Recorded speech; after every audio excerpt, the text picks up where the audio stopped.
العيد اللي فات ما قدرت أسوي كليتشة لأنه كنا مريضين، بس اليوم قدرت أسوي كمية طلعت كلش طيبة. الطريقة اللي سويتها بيها، خمرت الخميرة والسكر على صفحة، وحطيت بالكيتشن ايد 4 أكواب طحين، ضفت عليهن سمنة، بسيت الطحين ويا السمنة الين ما تفتفت وصار مثل التراب، ضفت عليه 2 ملعقة لبن ورشة ملح وخليط الخميرة وحوايج الكليتشة وهيل، وخليتها تنعجن وحدها.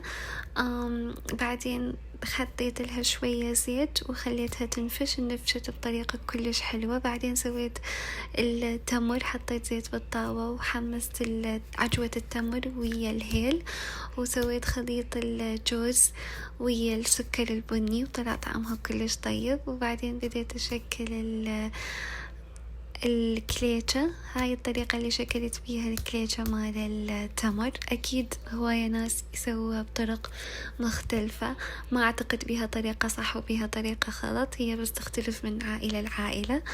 والخليط اللي دهنت بيه الكليتشة قبل لا أشويها هو حليب وبيض، طلعت تخبل، لازم تجربوها.